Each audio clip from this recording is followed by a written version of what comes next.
자, 여러분들의 종목 고민들 속 시원하게 풀어 가볼 텐데요. 역시나 여러분들께 시장에 대한 코멘트 드리고 출발하도록 하겠습니다. 자, 일단 시장, 저는 이렇게 생각을 합니다. 많은 분들이 시장은 무조건 좋아야만 한다라고 생각하고 투자를 하고 계시는 것 같고 올라가야지만 좋다라고만 생각을 하고 계시는 것 같아요. 그러다 보니까 주식 시장에서 나오는 법을 모르고 치고 빠진다라는 것처럼 우리가 해야 될 때와 하지 말아야 될 때가 있는데 그런 걸 차이를 좀 구별을 못 하시는 것 같습니다. 그래서 올라가는 게 무조건 좋다라고만 생각하고 있기 때문에 지난 이런 상승을 보면서 대세 상승의 시작이다. 뭔가 앞으로 정말 좋은 장이 올 것이다 라고 했지만 저는 그때 조금 여러분들께 힘주어 말씀드렸죠. 현금화 80% 이상 해야 될 타이밍인 것 같다. 이 상승이 이상하다라고 분명히 말씀을 드렸던 바가 있습니다. TV에 나오는 전문가 입장에서 전문가가 앞으로 어떻게 될 것이다 라고 하면서 현금화를 해라 라고 하면 욕먹을 거 뻔합니다. 왜냐? 주식 전문가라는 사람이 주식을 해라가 아니라 현금화를 해라니 도대체 무슨 말인가 하게 되는 건데 주식 시장은 절반은 좋은 날이고요. 절반은 내려가는 안 좋은 날이 될 겁니다. 그러면 우리가 주식을 할 때 사서 들고 있어야 되는 장은 상승장이 될 것이고 아니면 현금을 들고 있으면서 내가 손실을 내지 않도록 보존해야 되는 장세는 하락장이 되겠죠. 우리가 하락에 베팅을 크게 넣을 수가 없기 때문에 우리는 내려갈 때 현금을 들고 기다리는 것이 훨씬 더 유리하다는 겁니다. 그럼 주식을 할 때 우리가 매번 종목을 들고 있어야 되나요? 라는 질문에 저는 이렇게 대답을 할 거예요. 절반은 들고 있는 날이 될 거고 절반은 들고 있지 않은 날이 될 겁니다. 라고 말씀을 드리는 거죠. 어찌됐든 그 비중 조절을 얼마나 잘 하느냐인데 우리 개인 투자자들은 무조건 좋아야 한다라고만 생각하고 그렇게 투자하고 있기 때문에 어리석은 투자라고 있다고 저는 단언컨대 단호하게 말씀을 드리고 싶어요. 좋을 수는 없는 거예요. 매일 좋을 수도 없고 매일같이 올라갈 수도 없는 겁니다. 그렇기 때문에 우리는 항상 안 좋을 수도 있는 것에 대한 대비를 해야 되는데 그게 바로 현금 비중의 관리가 되겠죠. 지금 현금 비중을 좀 늘려놓으신 분들은 내려가는데 별로 큰 걱정이 없으실 겁니다. 그냥 이런 생각이 들 거예요. 어디까지 빠지는가 한번 보자. 이런 느낌.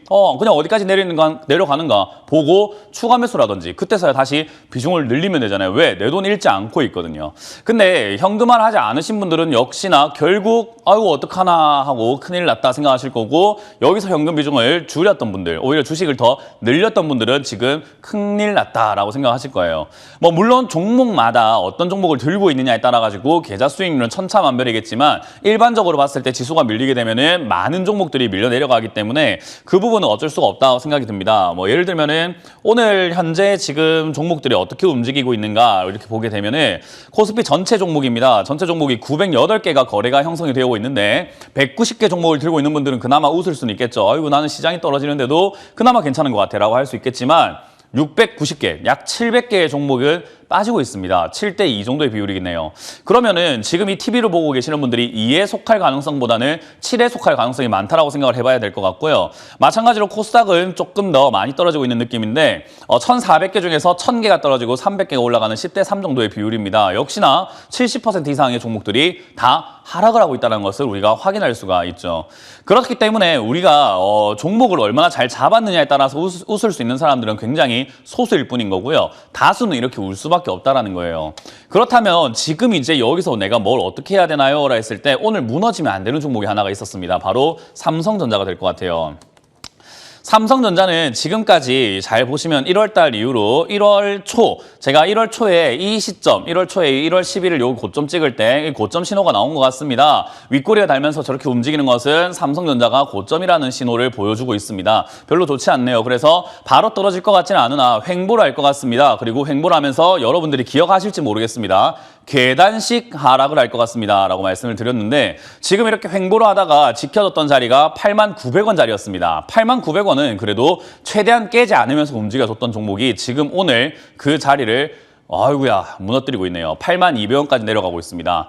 자, 오늘 중요한 내용은요. 종가상 얘가 89,000원을 다시 지지가 되면서 올라와서 위쪽에 마무리가 되는가 아래쪽에 마무리가 되는가에 따라서 삼성전자의 주가 방향도 정해질 것이고 삼성전자 역시나 시가총액을 코스피에서 시가총액 굉장히 크게 차지하고 있는 기업이기 때문에 얘가 밀리면 지수는 앞으로 좀 하방이겠구나라고 생각하는 게 맞을 것 같습니다. 근데 지금 현재로서는 82,200원까지 이렇게 좀 떨어져 있기 때문에 야 이거 좀 잘하면 하면 떨어질 수도 있겠다 싶은데요. 제 상담을 많이 보신 분들은 다 아실 겁니다. 저점 자리가 무너질 때는 손절 자리입니다. 저점 자리가 무너지고 나면 추가 하락의 가능성이 항상 있습니다. 라고 말씀드렸는데 우리 삼성전자 들고 있는 분들 이거 손절 가능하십니까? 아닐걸요. 꿈과 희망을 걸었고 여기에는 비중이 크게 들어가셨을 겁니다. 손실이 지금 손절할 수 있는 정도의 금액이 아니실 겁니다. 그리고 직장인분들 그리고 투자를 안 해보신 분들은요. 이 정도의 손실을 단기간에 내본 적이 없고 시장에 우리가 길 가다가 돈을 몇백만 원씩 몇십만 원씩 몇천만 원씩 벌어본 적이 없기 때문에 손절 못해요. 그래서 시간과의 싸움을 해야 되는 자리가 돼버리는 거죠. 저는 지금이라도 역시나 비중을 줄여야 되는 때다라고 생각을 하고요. 오늘 만약에 종가가 89,000원 이하라고 한다면 비중을 줄여놓는 것이 삼성전자를 앞으로 사지 마라가 아니라 떨어지면 다시 사면 되기 때문입니다. 그렇기 때문에 떨어졌을 때 더 살 수 있다라는 개념을 가지려면은 돈을 내가 어디서 자꾸 마련해서 빚을 내야 되겠다가 아니라 역시나 떨어졌을 때 내 계좌에서 현금 비중을 관리해서 추가 매수 자금을 지금 만들어야 된다라는 거죠. 그래서 89,000원이 오늘 무너진다라고 한다면은 삼성전자는 추가 하락 가능성을 우리가 뭐 좀 예상을 해봐야 된다 생각이 들고요. 그러면 지수도 역시 마찬가지로 여기서 코스피가 더 밀려 내려갈 수도 있다라고 보는 것이 현명할 것 같습니다. 그러면 종목들 아까 말씀드렸던 것처럼 10대 3의 비율 정도로 10개의 종목이 다 빠져내려갈 텐데 내 계좌에 종목이 10개를 들고 있다면 3개 빼고 7개가 다 빠진다는 겁니다. 그러면 빠져내려갈 때 추가 매수할 자금이 필요하겠죠.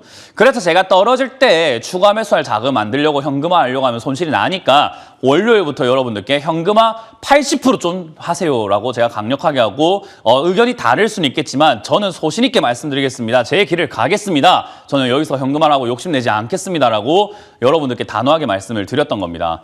자, 어찌됐든 지금 이거 이틀 빠졌다고 해가지고 또 하락이 계속 이어질까요는 알 수가 없지만 지금 이 상태에서 우리가 느낄 수 있는 건 삼성전자가 저점을 깼다라는 거, 저점이 깨지면 추가 하락을 할 수 있다라는 거 그런 가능성을 볼 때 이 지수는 내려갈 수도 있겠구나라고 생각하고 대비하는 것이 저는 좋을 것 같습니다. 그래서 지금 이 지수는요 좋은 모습이 아닙니다. 전에 수급을 보면서도 말씀드렸는데 수급을 봤을 때 뭐 외국인들이 들어와서 뭐 지수가 올라가고 뭐 개인이 들어왔고 뭐 기관이 들어왔고 이야기가 많았었어요. 특히나 뉴스를 보면 그런 게 되게 많았었는데 자 외국인들 5월 10일 고점 뚫는 날 하루 2,300억 사고 2조 1조 3천억씩 팔고 있습니다. 그리고 그전부터는 계속 줄매도하고 있었거든요.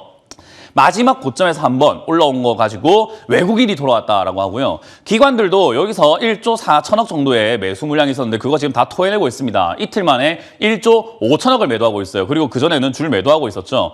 결국 우리가 봤을 때 얘들은 기관과 외국인들은 올라가는 것처럼 속여놓고 여러분들께 속여놓고 매도 물량을 토해내고 있는 물량을 넘기고 있는 구간이라고 생각이 듭니다. 굳이 우리가 물량을 받을 필요가 있습니까? 그래서 저는 여기서 추가 매수하면 안 된다, 신규 매수하면 안 된다. 아직도 현금화 못하신 분이라고 한다면 하시는 게 훨씬 더 유리할 것 같다라는 이야기를 저는 좀 자신 있게 말씀을 좀 드려보고 싶네요. 자, 그래서 지금 이 지수는요, 여러분들이 조금 뭐 예상을 할 수 없는 자리고요. 그리고 많은 분들이 이야기하잖아요. 종목 장세다. 맞습니다. 지금은 종목을 뭘 갖고 있느냐에 따라서 수익이 날 수도 있고 안 날 수도 있는 자리예요. 그래서 지수는 이런 식으로 파악을 해놓고 내 종목이 다 떨어질 수도 있고 많이 밀릴 수도 있겠구나. 그런데도 불구하고 내 종목은 떨어졌을 때 사도 되는 종목일까? 아니면 떨어지면은 손절해야 되는 종목일까를 파악을 해야 됩니다. 그게 계좌 정리의 핵심이 될 것 같습니다. 그거 제가 도와드리겠습니다. 전화 많이 주시면은 괜찮은 건지 아니면 정리를 해야 되는 건지 조언을 드려보도록 할게요.